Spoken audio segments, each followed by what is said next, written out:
Morning. Well, Hashem made a wonderful Shabbos.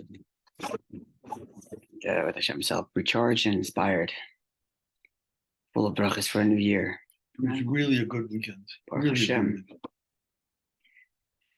Okay, so we have one more outstanding issue to cover before we get to chapter 271, the Alter B'Shulchan Aruch. Right, it's a chapter that discusses the laws of Kiddush, which we've been learning about in the Gemara over the last couple of weeks now, months. And as we said, we're going to go through that chapter slowly and see the conclusions of a lot of the discussions we had in the Gemara. But as we did that, right, we stopped and picked up the various halachas that we learned that are not in that chapter.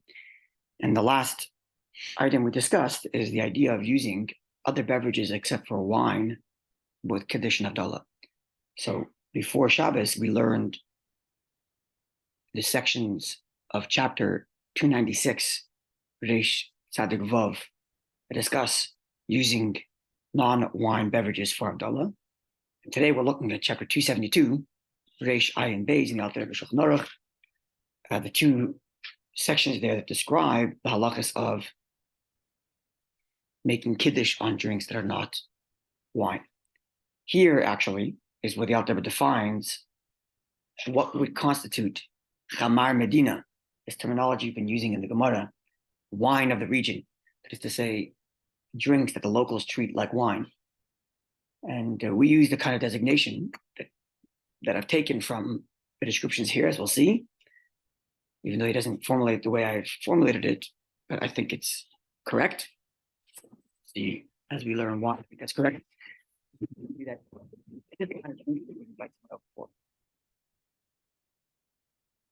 Invite someone over exclusively to have that drink. That would tell you it's a drink of wine of the region, or at least might be, as we'll see. But at least it gives it enough prestige and that it might be considered the wine of the region. And is it subjective to you personally? Or we're going to see. Yeah. We're going to see. Well, actually, we already learned in 296, Alter wrote that even if you very much like beer, but if it's not wine of the region, you couldn't use it. Right? Alter said that with respect to Havdalah. Now, there is a difference between Havdalah and Kiddush, as we'll presently see. So we don't have the papers in front of you, but I'll just read to you what how the Alter introduces the laws of wine of the region in chapter 296, which we learned with respect to Havdalah. He begins in Halacha 7 by saying one doesn't make Havdalah on bread. And then chapter 8, Halacha 80 says, but you can use other drinks that are considered wine of the region. And he concludes by saying, nonetheless, the mitzvah menamuvchar, the best optimum way of doing the mitzvah is to use wine. Right?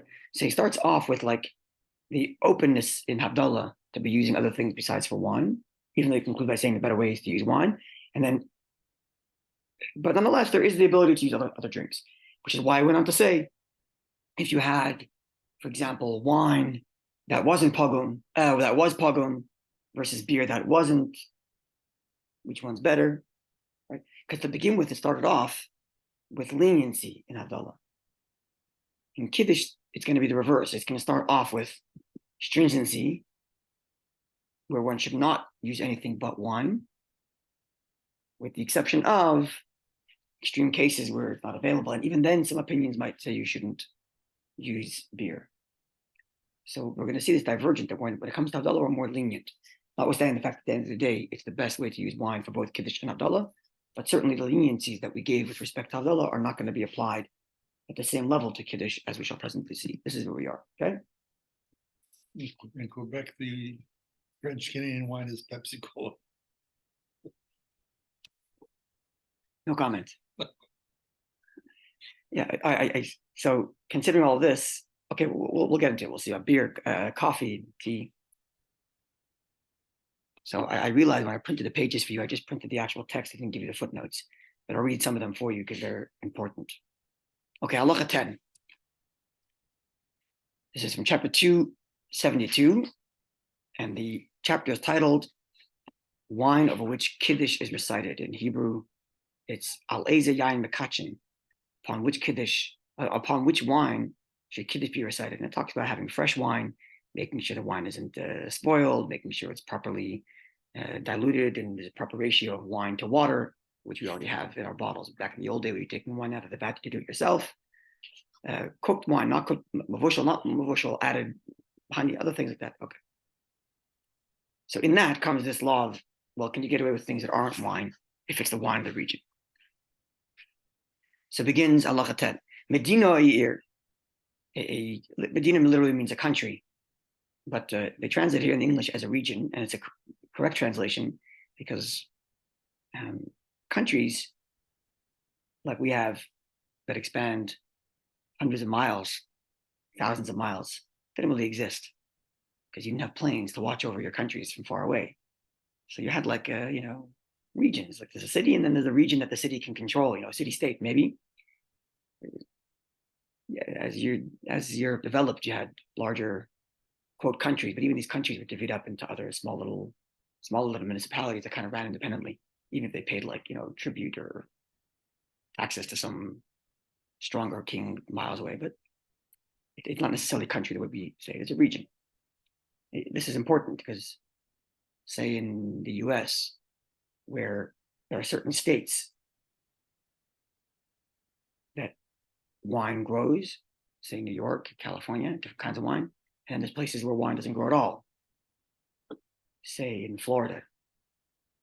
Now, it's technically in the same country, but it's farther than the two towns in Europe would be, in which you would consider them as different countries. Right? So a country doesn't necessarily mean by the passport, but which is why they translate it as region, which is a correct translation. Okay, so Medina Ir, a region or a city, Sheroiv Yenam Shecher. The majority of their wine is beer. It's already getting one designation. Majority. And it's the majority of their wine. Meaning not that people invite their friends over for wine, and they also invite people for beer, but the majority is beer. Oishar mashkim or some other drink. The Hainus means to say, what does it mean by majority?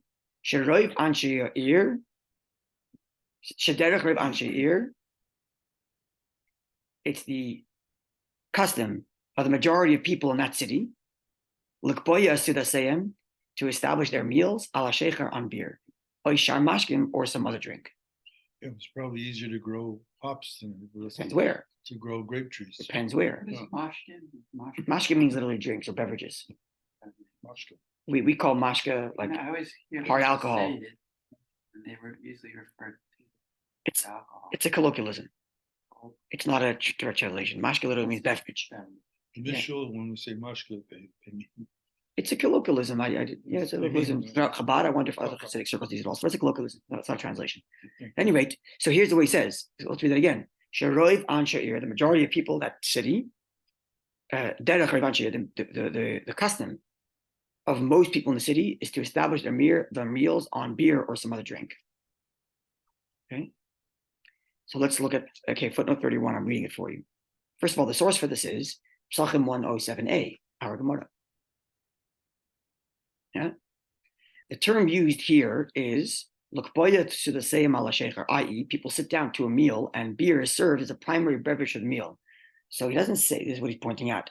He doesn't say that you're establishing your meal over beer, meaning you're sitting down exclusively to drink beer, or rather that you're sitting down for a meal and the exclusive drink to accompany the meal is beer.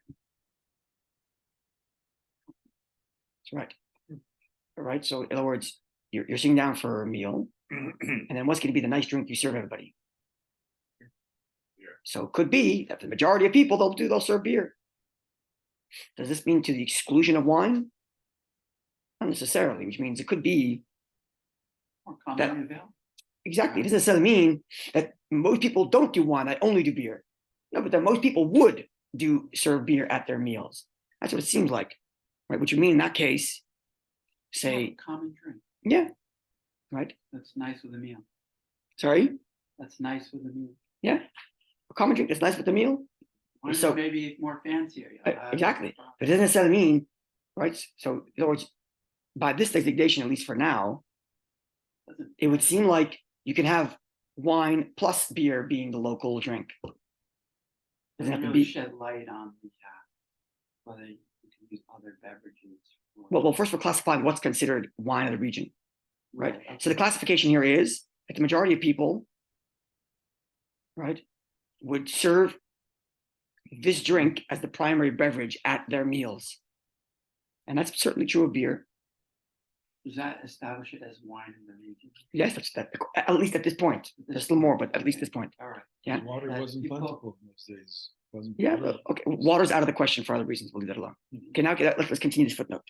Okay, now, so this is what he says here. But elsewhere, section 639.12, we find the term, continues the footnote, koiveya layayin.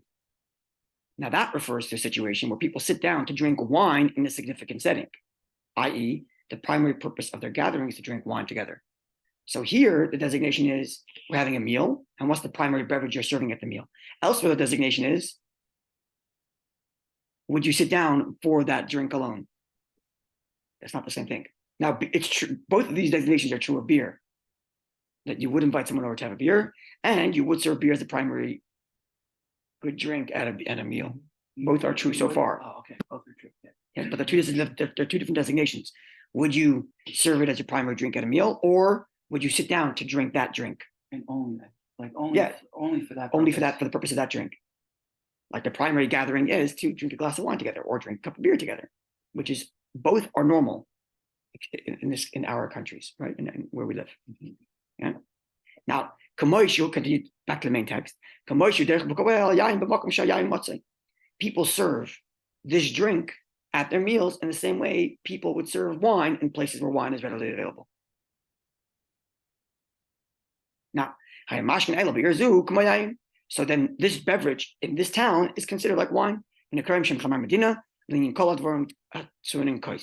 considered wine of the region. We'll call it Chamar Medina from now on. And all the laws that apply to anything that requires a cup to be held during a blessing could apply to this Chamar Medina, because they treated it in that town like wine. Okay. But you seem to have added another element, Which is? If there's not wine readily available. Okay, we haven't got there yet. Okay. We haven't got there yet. Right now is defining. Just those two, right? Right now we're defining what considered Chamar Medina. Would you have it with Where a meal, would or you- would you exclusively invite Exactly. someone? Would you treat it the way other people treat wine? Would the majority of people treat it the way wine is treated in places where wine is wine? Which would be in this here in this halacha, would you serve it as a primary beverage at a meal? Elsewhere, it describes it as, would you sit down just for that drink? Right. Both apply to beer in Canada, as it does for whiskey or vodka. You would invite someone over and have whiskey, and you would serve it as like the primary fancy drink where you're passing around the whiskey. Both those things are normal. Those are okay. So we can check So those far. off. So far, we can check this off. Then he adds,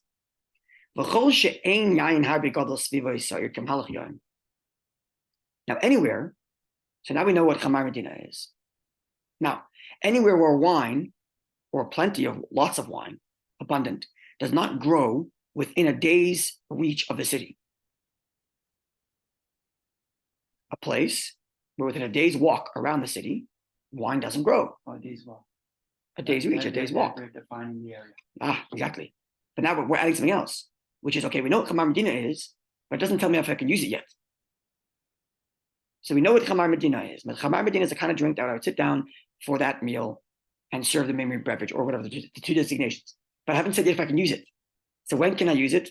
Only when within a day's walk around the city, there's not a lot of wine available. Okay. Right? So as he says, even if the storekeeper has lots of wine that he imported from somewhere else, nonetheless, min hastam, we can assume, because wine doesn't grow within a day's reach, that it's not the way of most people in the city to always buy wine from the store because he imported it. It's very expensive. And therefore, most of their meals would be set with the other drink. And it's Chamar Medina. Now we're adding another thing, which is availability. Not just how you treat it, but availability of wine. That So- seems to trump both the general definition of Chamar Medina. Well, because there's 2 points here. It could be Chamar Medina, but wine available. Okay, you could have one without the other. Let's say hypothetically, a place where neither beer nor wine grows in abundance. They're still not going to treat, I don't know, orange juice like this fancy drink. No, first you have to pass the Hamar Medina So test. exactly. But even if you pass the Hamar Medina That's test, correct. if you have wine available, That it's out. Hamar Medina doesn't. Exactly right. Yeah. Hamar Medina doesn't apply if wine is is It trumps the other. available within a day's reach. Okay, so now what does that mean for us today? So let's see footnote 32. Okay, you don't have it there, but I'm reading it for you, which reads like this. In section 182.2, the Alter Rebbe gives the rationale for this ruling. The ruling that if wine doesn't grow within a day's reach, even if it's available at the store, we allow the dispensation of Chamar Medina because it's not available, because wine is not available within a day's reach. Oh, even if it's available. Like even if it's available in the local store because the guy imported it from wherever. Why is that the rule? Now that explains, since wine must be brought to the town from a distant place, it will be expensive. As such, certainly the majority of the populace will not make the regular mainstay of their meals. It's too expensive. Okay. Now, therefore, the footnote continues. At present, when advances in transportation have been made, geographic distance less significant, it is questionable to what extent this principle still applies. Indeed, in practically all major Jewish communities, wine is available at reasonable prices, and the concept of Chamar Medina, the wine of the region, does not apply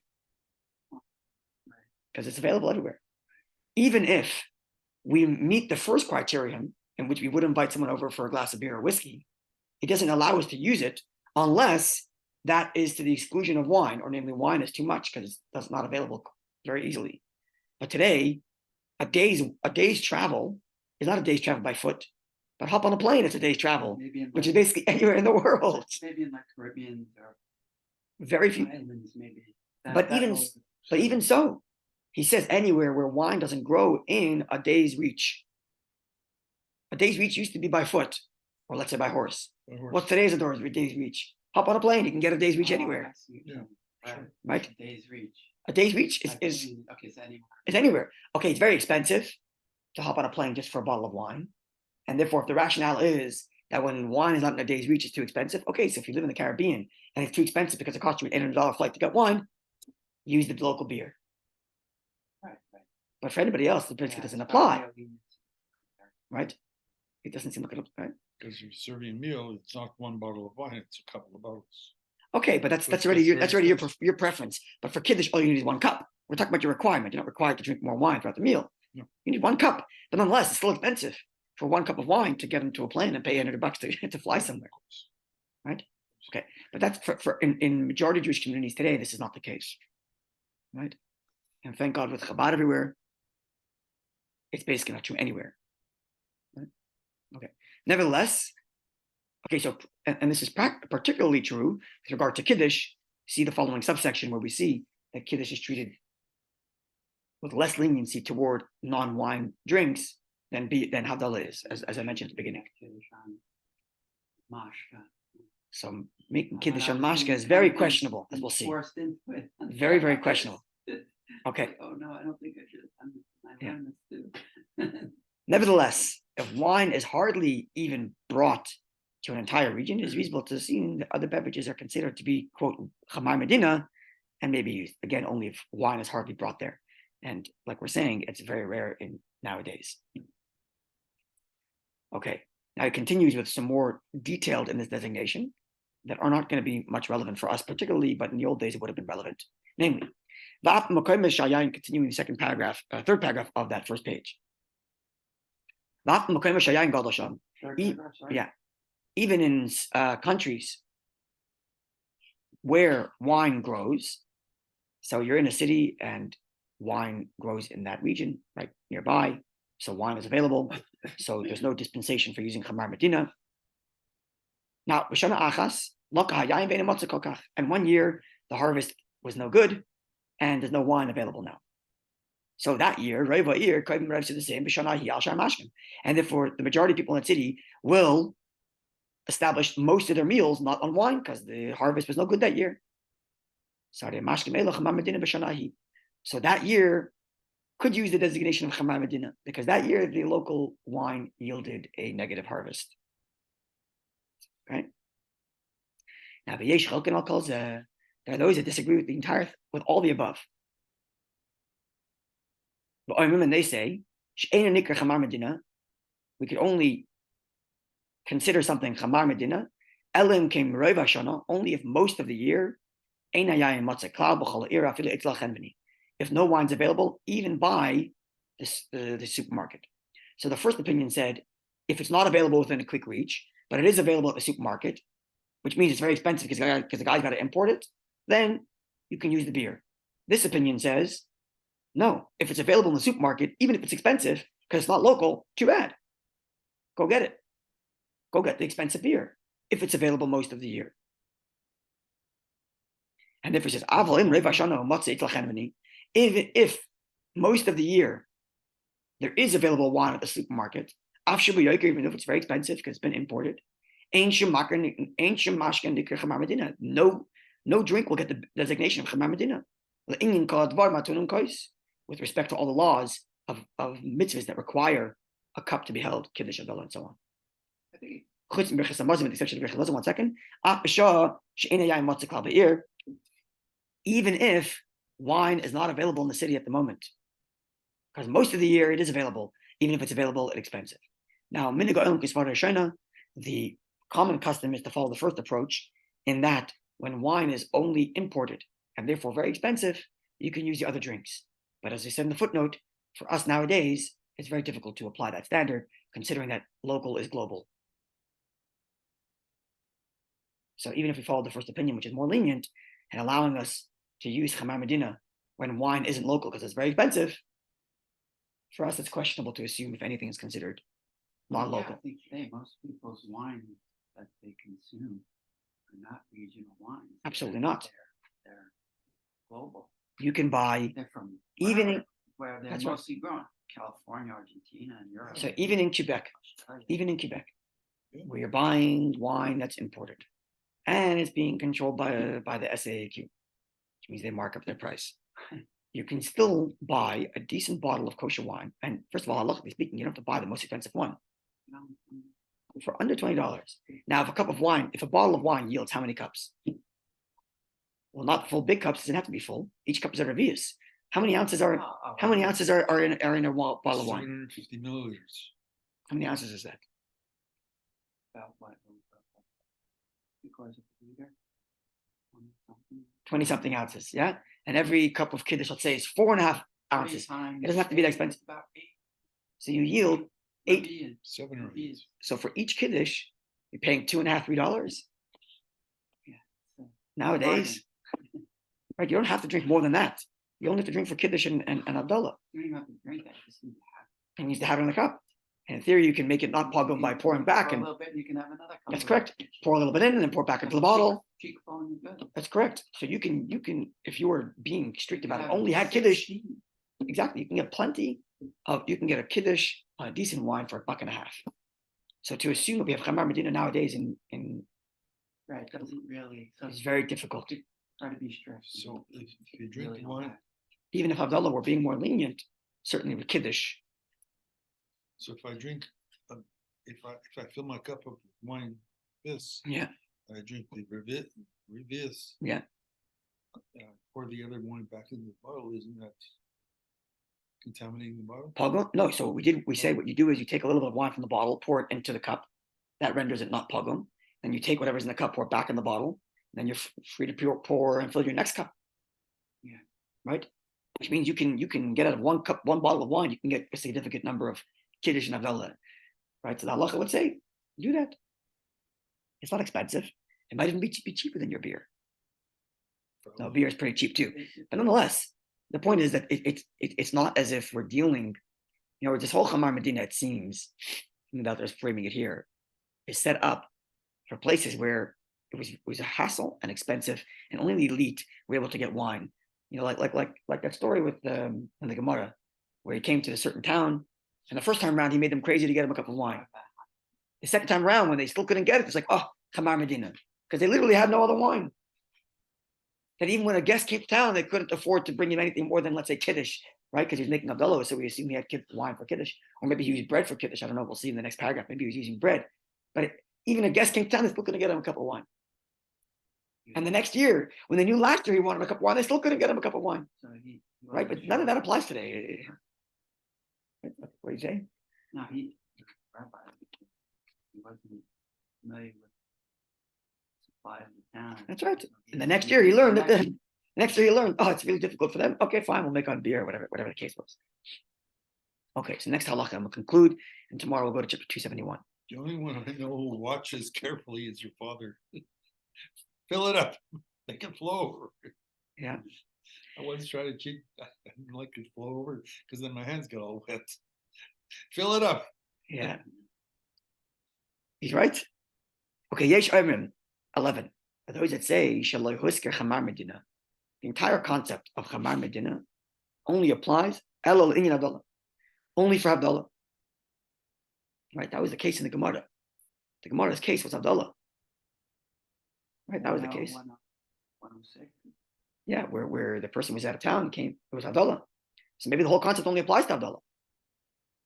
Ubir Chesamazin, or for holding a cup of something at benching. Ushar makun tunim kais, or maybe other things that require a brach over a cup, like say a wedding ceremony or a bris. All that good. Chutz mi Kiddush, with the exception of Kiddush. So there is the opinion that Kiddush is completely off limits to Chamar Medina. So whatever leniency may have applied is now out the window, at least in this opinion.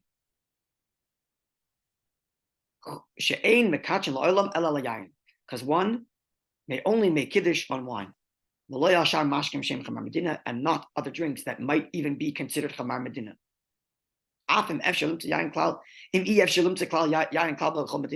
Even if no wine is available at all in the entire region. He should rather make Kiddush on the bread. So you don't have that for Havdalah. You don't have that's right, for Kiddush you can make bread. So therefore this opinion says there's no dispensation when it comes to Kiddush for using other beverages. No wine's available in the entire country, no problem. Pick up your bread. Make Kiddush on your bread, on your challah. And therefore by daytime, daytime Kiddush is how many brachas? Just the one. So which would mean by daytime, all you got to do is wash your hands, pick up your challah, make a moitzi, now you're done. That's it. You make Kiddush and challah simultaneously. You don't have to cover. Then you don't have to cover the cup. No, you don't have to cover the challah. You wouldn't have to cover the challah. That's right. Actually, maybe you do, because there's an opinion that says one of the reasons why we cover challah because of the dew. Is because of the dew that covered and enwrapped the manna. You don't follow that opinion? I know some. We have the challah covered. Sephardim do it. We do also. What do you mean we don't do it? We don't have the challah covered. No, I mean for like where you not when it's Kiddush, but when you wash. For Sudash Shlishi. Oh I yes. see them cover it. For Sudash I Shlishi. don't cover it. Okay, for that, if it would be for the same reason. For the dew reason. Yes, so following that reason, you might still have to cover your bread. That's something I just learned. Yeah. I thought it was just that you don't want to. That's the primary reason, that you don't want the wine to see. But there's another reason offered, which is because the manna was wrapped by dew. On both ends. On both bottom and top. So we have, therefore, it covered all over. Okay. So now, continues here like this. So that was opinion 1, which is Chamar Medina doesn't apply to Kiddush, period. Now, Yesh others say, Shafilu Mishi Yesh La Yayin, even someone who does have wine, other extreme, he's allowed to make Kiddush on Chamar Medina. So we have 3 opinions. One opinion said you could only use Chamar Medina when wine is not available. Or, sorry, actually 4 opinions. One opinion which said you can only use Chamar Medina when wine is not available. Another opinion said you can only use Chamar Medina when the wine's very expensive because it's imported. A third opinion said you cannot use Chamar Medina for Kiddush at all. Fourth opinion says, oh, even if wine's available, you can use Chamar Medina. Mitzvah. It's just not considered the beautiful mitzvah. This is without any qualification. Without any qualification. This is an opinion that parallels Havdalah. Havdalah, we said that you're allowed to make Havdalah on non-wine, on Chamar Medina, but it's not the best way to do it. So there's an opinion that applies that same standard to Kiddush. And if we start Kaddish therefore the best way to do the mitzvah is by Kiddush. If there's no wine in his house, even if it's available at a decent price in the store, you don't have to go buy wine because it's not in your house. Only if you want to make the best mitzvah. That's how we treated Abdullah. If there's no wine in your house, okay. This opinion applying it to Kiddush. Even if there's wine in the store and you can get it. That's right. You don't have to go out. Again, so 4 opinions. Chamar Medina only when no wine's available. Chamar Medina if the wine is imported or expensive. Chamar Medina never for Kiddush, because if you don't have wine, use bread. And opinion 4 is, well, it's the best way to use wine. But if there's no wine in the house, even if it's available in the store, okay, make on your beer. It's not the best, but okay, you did it fine. Still satisfied. That's right, which is the way we treat Abdullah, that 4th opinion. So it's 3-1. They're outnumbered. That's how we treat. Now let's see the I conclusion. just don't understand the concept with the Jew on the bread. What does that got to do with The bread we have on Shabbos, the double. to be perfect? Okay, it's not our subject today, but the 2 loaves of bread we have on Shabbos is to commemorate the double portion of manna. Right. So part of that commemoration is to treat it the way manna was treated, where the manna was wrapped in dew. So we also wrap these 2 loaves. That's all. There's such an idea. At the challah, which symbolizes the manna, is wrapped just like the manna was, because the manna arrived wrapped in dew. It arrived wrapped in dew. So we're wrapping it in this cloth, commemorating that. But where's the dew? Where's the dew? I mean, talking about in the desert. The dew's got the manna. Yeah, that I understand. So to symbolize that, we have it wrapped in bread in paper. So but there's no dew. Obviously, you're not going to go collect dew from outside and put it on your challah. It's a commemoration. It's just a commemoration. Okay, so you have these 4 opinions. Now, what's the practical ruling? Clues out there of it. Well, in Maisa, with regard to the reality of practice, let's see. In Yain Be'ir, if there's no wine available in the city, We're talking about Kiddush now? Kiddush. Okay. So now that we know the 4 opinions, Yeah. how should we practice? Okay, so we want to, in the best case scenario, cover all opinions. So therefore, in Yain Be'ir, if there's no wine in the city, right? If there's wine in the city, then according to the opinions that require you to make Kiddush on that wine, go get the wine. At least to cover those opinions.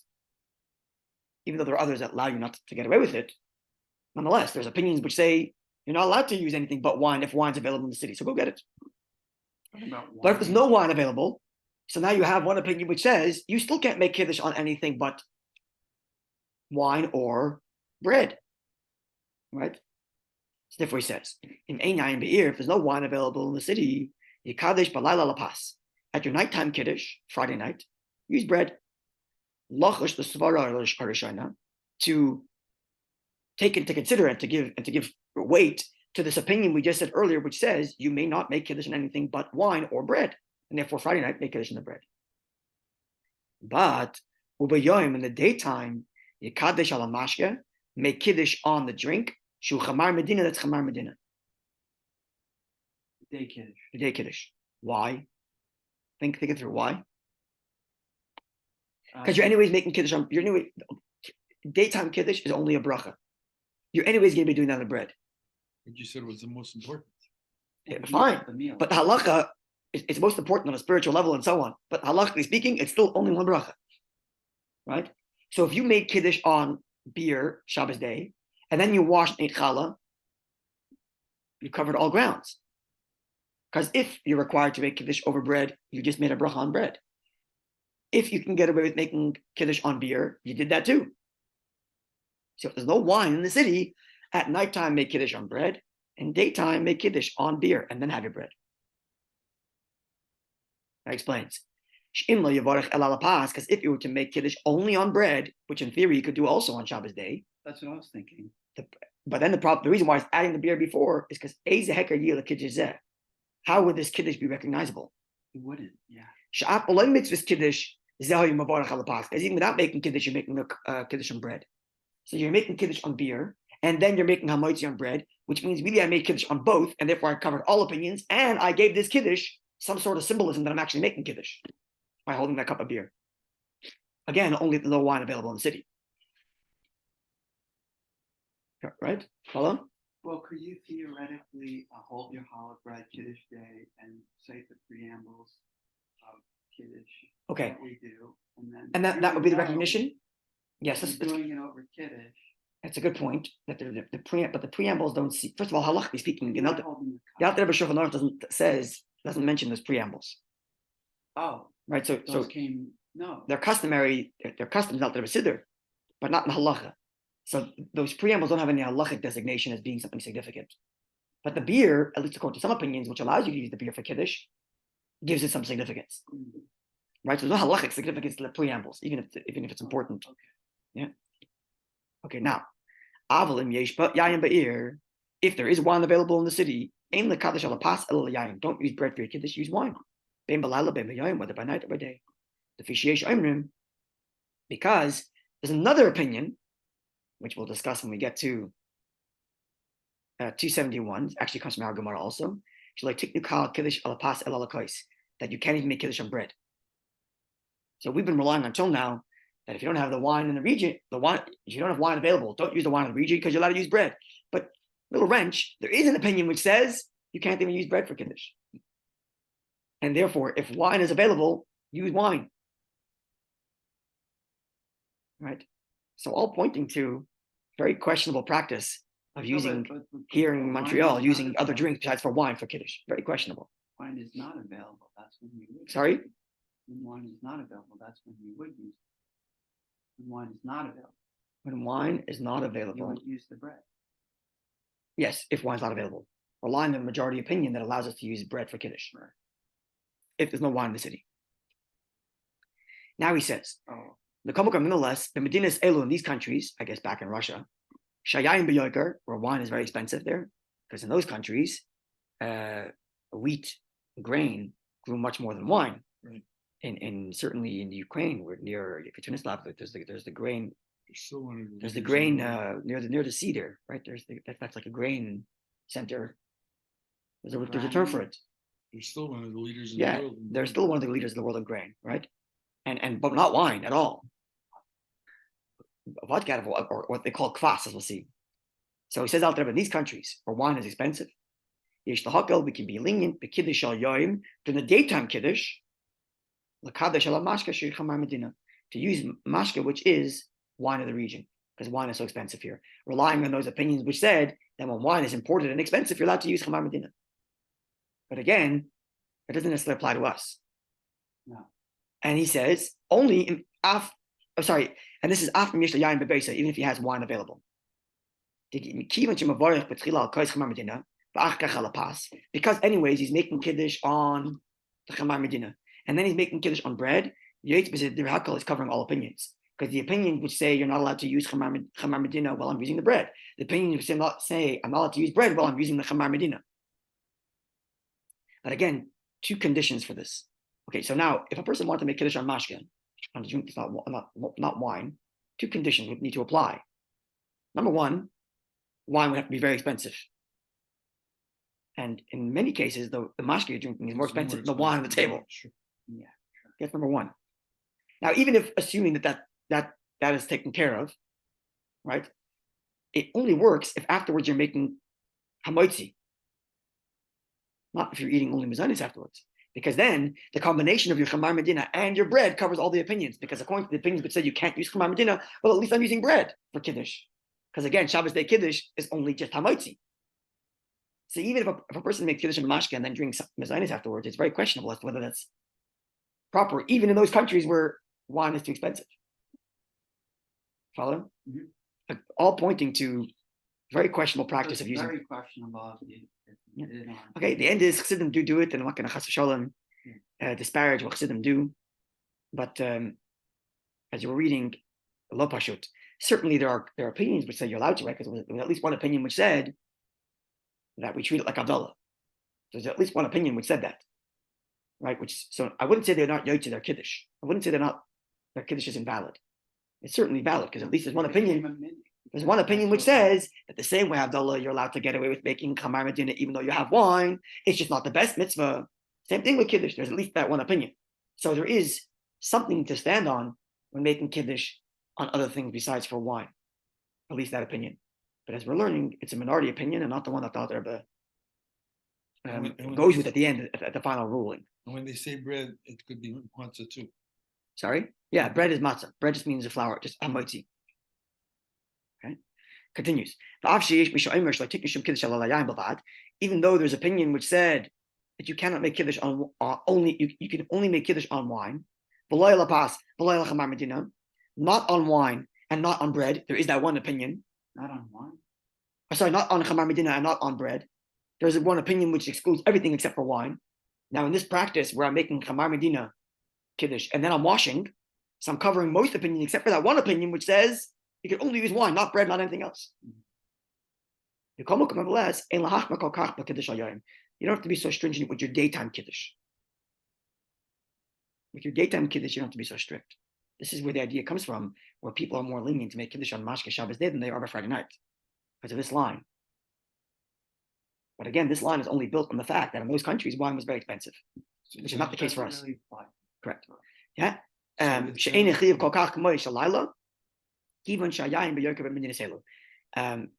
daytime Kiddush is not as weighty as a nighttime Kiddush, at least halachically, even though spiritually speaking, we look at the daytime Kiddush is very important. But halachically speaking, the nighttime Kiddush is more important because that's when you're making the bracha over Shabbos. And therefore, you can be lenient on the daytime Kiddush to do bread and Chamar Medina, because wine is very expensive in our country, in our region. More, so it's not all the way like Havdalah, but it's more similar to Havdalah, yeah. Well, actually, it's different to Havdalah in the sense that when it comes to Havdalah, you don't have the bread dispensation. So doing the Havdalah on Chamar Medina is more of a leniency. Using Chamar Medina for Havdalah is more of a leniency than using Chamar Medina for daytime Kiddush, which is going to be followed by your Hamotzi. Right, because you have the Hamotzi. That's right. That's right. Right, and therefore it concludes, nevertheless, in all the above, mitzvah manamufcha, the optimum manner for fulfilling the mitzvah, lakadesh la'olam alayayin, is to always use wine. For Havdalah, if you don't have the wine, you can use the bread. No bread, not for Havdalah. Havdalah, you can't use bread. You can use beer. If wine, not the rule. If wine's not in your house, you're not required to go down the street and buy it, even though it would be nice, but you're not required. But in the case of Kiddush, it seems like before Shabbos, get your act together and get wine. Unless it's super expensive in the town, then for Shabbos day Kiddush, we'll let you get away with MASHKE and then followed by Hamotzi. So why can you substitute bread for wine when you're doing Kiddush Friday night? You can't do it on. Okay, if no wine is available, if there's no wine in the city, we allowed you to use bread by night because, at least according to most opinions, you're allowed to make Kiddush on bread. But by Shabbos day, we ask you to do the bread plus Chamar Medina, and that way it gives the Shabbos day some designation other than just sitting down for bread. Because Friday night, the designation of holding the bread is because you're making a bracha of Kiddush. Okay, But Shabbos day, you're only making a bracha Hamotzi. The Kiddush is like lacking. What about Havdalah? Havdalah is not allowed to have bread at all. Around.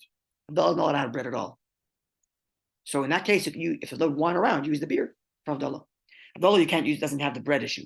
You can't use bread. You're only allowed to use bread for Kiddush because Kiddush is somewhat linked to your meal, right? We learned way earlier that you have to have Kiddush in the place of your meal. So there is like the connection between Kiddush and bread, but Havdalah has no connection to bread, and therefore you can never make Havdalah on bread.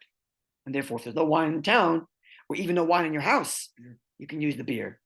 It's not the best, but at least you can still do it. Okay, so that's with regard to making Kiddush and other drinks aside from wine. So it seems like the leniencies that Hasidim do with using MASHKE for Shabbos day Kiddush is a carryover from the leniency that Rebbe gave them when they were living back in Russia, and wine was very expensive. It would make sense in Russia at those times why they would use MASHKE. And it was followed by a Hamotzi. Right. That's part of the leniency.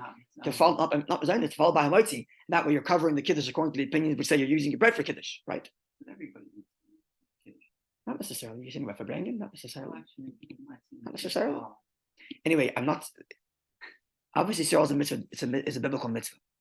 So I'm not convinced we have to go run around and tell everybody, hey, put your cup of Kiddush. And as we learned, there is at least the opinion which says that we treat it like Havdalah, where the person was Yotze his Kiddush with the MASHKE. He just wasn't Yotze mitzvah no mufcher. He didn't fulfill the optimum manner, but he still Yotze the mitzvah. It's not as if. Even if he didn't, there's one opinion which treats it the same way Havdalah does, right? So there is an opinion which will allow. There is an opinion that would allow that practice, but it's not the optimum manner, certainly. And therefore, Obviously, Yisrael definitely has to be observed in the optimum manner, and we don't have to start smacking people's hands down as they're making Kiddush and whatever. Yeah. Okay, and if you want to jumpstart a Farbrengen, you can just drink a cup of MASHKE afterwards. It doesn't have to be over Kiddush. Okay, wonderful day. And tomorrow we're going to look at chapter 271, Reish Ayin Aleph, and go through all the laws of Kiddush. We made it there. Okay, wonderful day.